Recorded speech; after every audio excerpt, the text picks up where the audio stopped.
with hope. There have been attempts, though, to disrupt a peaceful process, with Pakistan pushing terrorists from across the border. Defense sources have told CNN News 18 that terrorist groups are planning to attack police stations and police posts in Jammu ahead of the planned elections. The Indian Army has already intensified its deployment, with brigade-like strength deployed in the region. In fact, the CEC, Rajiv Kumar, in the recently addressed press conference had said that the mood in the valley is that of the ballot that will once again triumph over the bullet, as was seen in the recently concluded Lok Sabha polls as well. Politically speaking, today the National Conference, which is the party that is entrenched in the valley, and the Congress party set a deal for the upcoming assembly elections as well. So let's see what may work for this alliance for September polls and what may not. Now, both have a history of collaboration in 2008.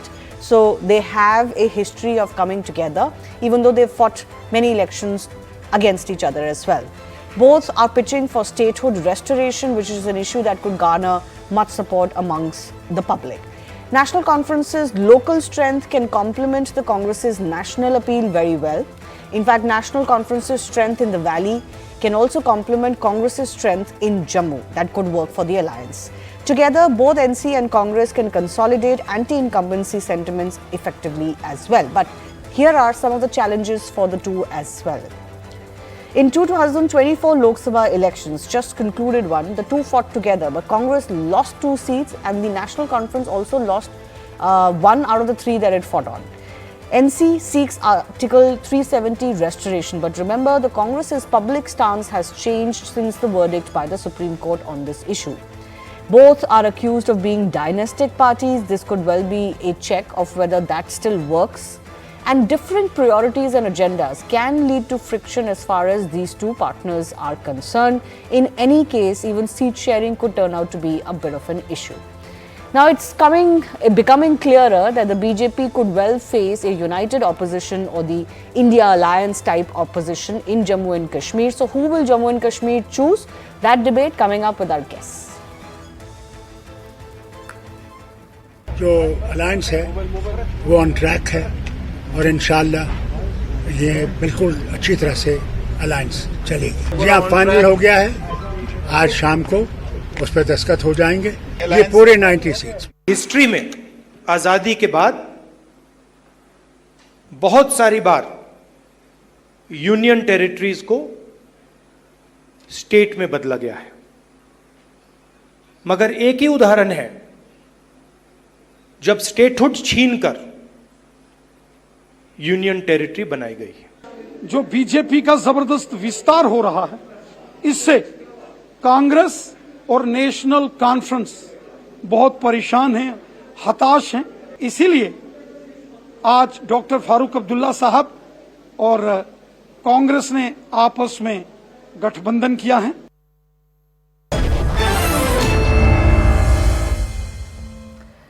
RP Singh, national spokesperson of the BJP, Arshpreet Kadial from the Congress party, and Nilufar Masood, leader of the National Conference, all joining us on the show, and I do thank you for your time. Arshpreet, I begin with you. Rahul Gandhi did reiterate this, that the alliance is going to happen, but it's not going to happen at the cost of Congress workers. Now, this is often a question posed to the Congress party, that when you do alliances with local parties, especially, let's say, regional parties, the alliance often comes at the expense of the Congress, or the regional parties tend to gain more from that alliance than the Congress itself. Some of them have cannibalized Congress votes in the past. So how will you ensure that the Congress doesn't lose its own identity with this alliance that has been announced?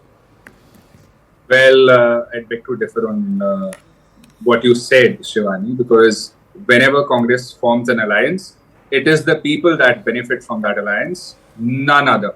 And we're not like the Bharatiya Janata Party, who would first form an alliance and then backstab their ally, do away with their ally, subject them to house arrest. That's not how we do alliances. Number two, the people of Jammu and Kashmir are very happy that the time has finally come when they'll get a chance to give a befitting reply to the Bharatiya Janata Party for delaying the restoration of statehood, for delaying the assembly elections, for ignoring the people of Jammu and Kashmir, for the back-to-back terror incidents that have been happening, for the law and order that broke down, for Mr. Modi. In 5 years, he went to Jammu and Kashmir how many times? Just just one. Now, we do understand Mr. Modi's life is very important and is very valuable, but so is the lives of all those people of Jammu and Kashmir who had to leave, for example, in May 2022. And there was also an exodus of Kashmiri Pandits. Hundreds of them had to flee Jammu and Kashmir because of the circumstances prevalent there. And around 5,000 people through various government schemes had gotten jobs in Jammu and Kashmir. They had 70% of them had to flee Jammu and Kashmir because of the circumstances that are prevalent there. So the people are desperate for the day to come when they'll be able to tell the Bharatiya Janata Party that you can't just do away with their democratic rights. No, but Arshpreet, all of these conditions that you're talking about are security conditions. The local government is not really the one that is in charge of those security conditions. It is, of course, the Indian Army and the central government that mostly takes care of it. So, when it comes to your alliance for elections, the Legislative Assembly elections, even if as a UT and maybe later as a state, that's not really what people are looking forward to from the state government. That's an expectation from the central government. But I'll take your point to RP Singh. RP Singh, is the situation really that good in Jammu and Kashmir? You look at the spate of terror attacks that have taken place recently. It's all good to talk about the development narrative, and sure, some of it is very visible. The focus on Jammu and Kashmir and the kind of development it should have, the kind of facilities the public should have, the rights the public should have, all of that is very good. But terror remains a concern. Well, terror is a concern, but Shivani, in spite of all what's happening in Jammu region, yesterday Mr. Rahul Gandhi had an ice cream at a parlor around 10:30 at night. And remember, there's the same place where no one could walk even on that street at after 6 o'clock or after 5 o'clock after the sunset. Or for that regard, this is the same place where stones were pelted. Now, Mr. Rahul Gandhi was playing with the snowballs with his sister. In the same place, he was playing with the snowballs with his sister. So things have changed on ground, and people understand how things have changed.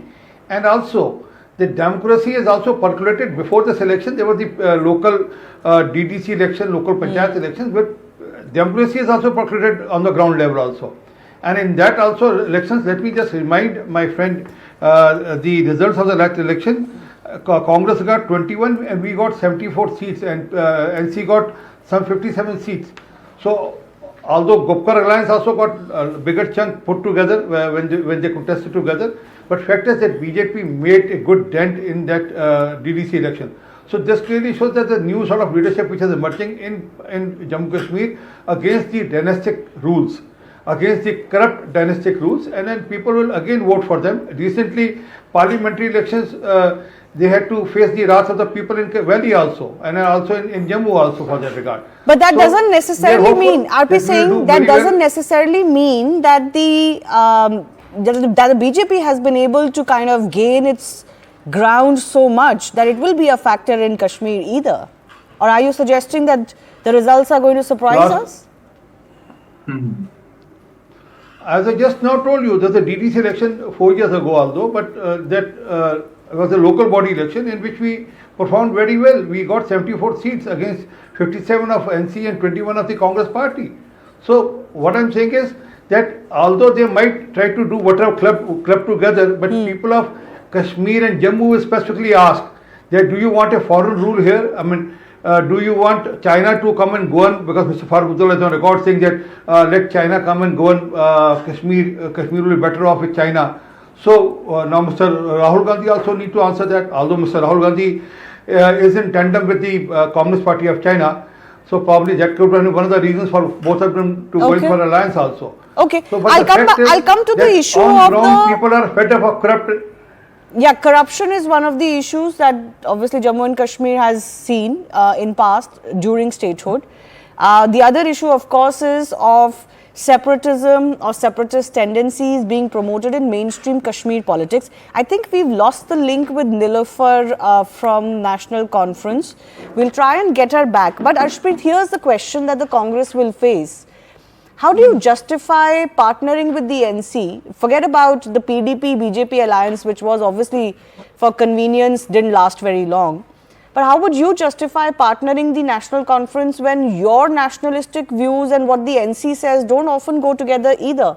Also, most importantly, a thorn in this alliance could be that while the Congress no longer asks for restoration of Article 370 openly or publicly, or correct me if you still do, the NC very much does. Well, the foundation has to be welfare of people. Anyone wants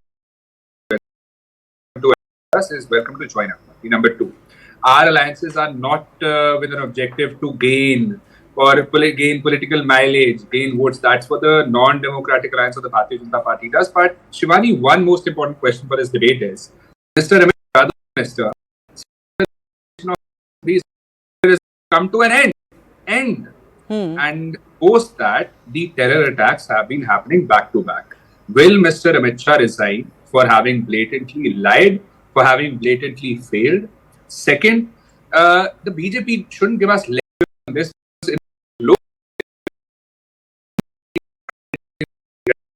The reason for the BJP. Okay, I take that to RP Singh, but you didn't answer my question on Article 370. Niloufar is back with us.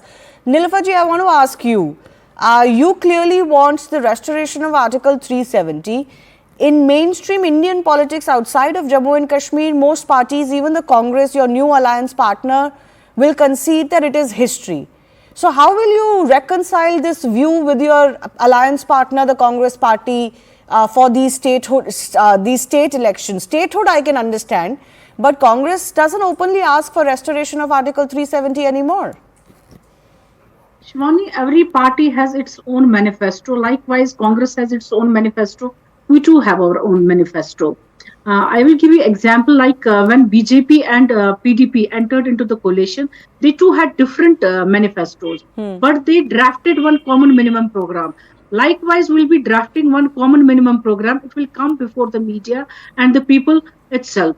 So we have been sharing the long history of collaboration pre-1947, and we believe that the secular ideology which we are sharing both, that will help in collaborating, that will help in bringing the stability in the region and also restoring the democratic rights which have been taken away from the from we people by the BJP. And you know that all the promises which were made by the BJP on 5th August 2019, they have not been able to fulfill even a single promise here. But what about the turnout in the recent Lok Sabha elections? You don't think that's a reflection of the scenario changing on ground? I don't think the scenario is changing. In fact, we have gained if you will see our voting percentage, we have gained from 20 to 23, and Congress has also in fact gained. They have. No, I was talking about the voter turnout. The voter turnout in the Lok Sabha elections, ma'am. In 2014, if you will see that voter turnout, it was also high. Okay, people are coming out. That's good. That is encouraging for we people. And when the people have come out, we have got more votes in our favor. Likewise, Congress has also got. We think when we both will come together, we'll be giving befitting defeat to the BJP and the like-minded alliances which they have been standing for. So you don't feel that the workings of this alliance, given that Congress nationally cannot be seen as saying a lot of things that you say or do, which was the same trouble for the BJP also, although BJP and PDP barely saw eye to eye on anything. That was more to ensure that the BJP has some stake in the governance in Jammu and Kashmir. But in your case, you may have some like-mindedness, but the Congress is not going to support you on many things that Farooq Abdullah says or Omar Abdullah says from time to time. I think, Shivani, you need to wait for a common minimum program because it will be shared with you also, with all the people. Before the elections, ma'am? Yes. Okay. Ashpreet, you want to add to that? I didn't hear How will you reconcile some of the differences? Because as a national party, you can't be seen playing the tune that sometimes the Abdullahs do. Well, Shivani, five fingers can never be the same. All parties can never be the same, cannot have all the agendas as same, all the promises as same. I think that is a given. And democracy is all about plurality. And our main agenda is to serve the people of Jammu and Kashmir, something that the Bharatiya Janata Party has done away with. They have done away with the democratic rights.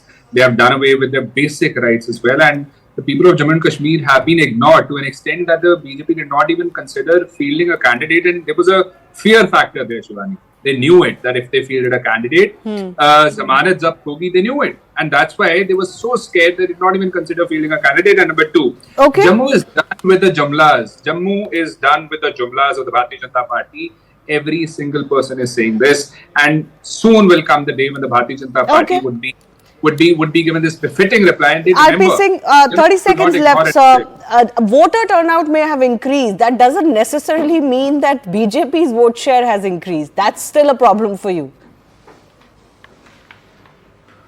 Shivani, issue is restoring democracy, one, and secondly, people who are not overground workers for the terrorists. Congress is going in hand in glove with the people who are overground workers for the terrorists.